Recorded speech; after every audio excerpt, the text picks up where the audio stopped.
കേരള ഗവൺമെന്റിന് സാധിക്കാത്ത കാര്യങ്ങളാണ് നമ്മുടെ തിരുവനന്തപുരം മേയർ രാജേഷേട്ടൻ ചെയ്യുന്നത്. എല്ലാവർക്കും അറിയാം, നാളെ സ്കൂൾ തുറക്കുകയാണ്.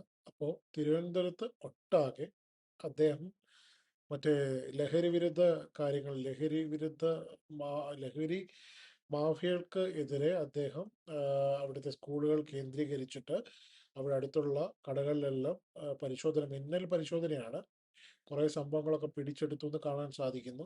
എന്നിരുന്നാലും അദ്ദേഹം ഇന്നലെ ചെയ്ത കാര്യം, മേയർ കെയർ എന്നുള്ള ഒരു ഒരു ഒരു സ്കീമിൽ അദ്ദേഹം കോർപ്പറേഷന് 1 രൂപ പോലും എടുക്കാതെ അദ്ദേഹം വെളിയിൽ നിന്നുള്ള ധനം അദ്ദേഹത്തിൻ്റെ അദ്ദേഹം ഫണ്ട് റേസ് ചെയ്തിട്ട് അദ്ദേഹം നിർധനരായിട്ടുള്ള ഒരുപാട് കുട്ടികൾക്ക് അദ്ദേഹം ഒരു ഒരാൾക്ക് 1000 രൂപയുടെ ഒരു കിറ്റ്, അതായത് കുട്ടികൾക്ക് പഠനത്തിന് ആവശ്യമായ സ്കൂൾ ബാഗ്, കുട, അതേപോലെ തന്നെ നമ്മുടെ ബുക്സ്, പെന്ന്, അങ്ങനെ ഉള്ള കാര്യങ്ങളെല്ലാം ചേർത്തിട്ട്, അതും അദ്ദേഹത്തിൻ്റെ കൗൺസിലർ, അത് BJP കൗൺസിലർ മാത്രമല്ല, അദ്ദേഹം അദ്ദേഹത്തിൻ്റെ കോർപ്പറേഷന് കീഴിലുള്ള എല്ലാ കൗൺസിലറും പലവിധ പാർട്ടിയിലുള്ള ആളുകളാണ് ഇത് നിർധനരായിട്ടുള്ള ആൾക്കാരെ, ആ കുട്ടികളെ, ആ ഫാമിലിയെ കണ്ടുപിടിച്ചത്.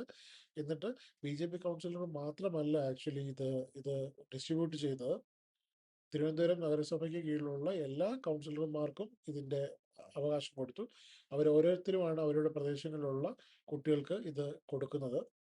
അപ്പോൾ ഇതിലൊന്നും രാഷ്ട്രീയ ലാഭം ഒന്നും പ്രതീക്ഷിക്കാതെ അദ്ദേഹം ചെയ്യുന്ന ഈ ഒരു പരിപാടിക്ക്, ഈ ഒരു കാര്യത്തിന് വളരെയധികം ഹൃദയത്തിൽ നിന്നുള്ള നന്ദിയും സ്നേഹവും അറിയിക്കുന്നു.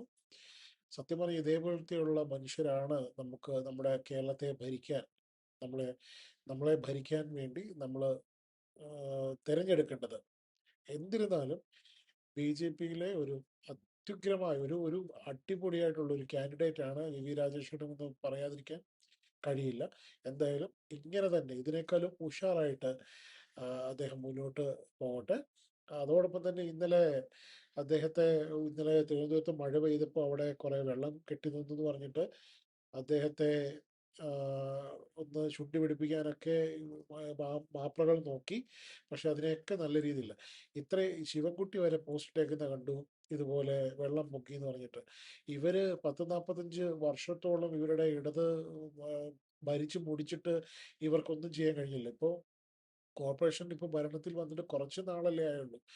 ഒരുപാട് നല്ല നല്ല കാര്യങ്ങൾ ചെയ്യുന്നുണ്ട്. ഇനിയിപ്പോൾ ഫ്യൂച്ചറിൽ ഈ വെള്ളക്കെട്ട് പ്രശ്നമൊക്കെ അത് ക്ലിയർ ചെയ്യും. മറ്റേ തോടിൻ്റെ കാര്യമൊക്കെ അതെല്ലാം അവർ ക്ലീൻ ചെയ്തിട്ടുണ്ട്. അപ്പോൾ എല്ലാ BJP അവിടുത്തെ പ്രവർത്തകർക്കും കോർപ്പറേഷനിലെ ആളുകൾക്കും രാജേഷ് ഏട്ടനും ഹൃദയത്തിൽ തൊട്ടുള്ള നന്ദി രേഖപ്പെടുത്തുന്നു. നമസ്തേ.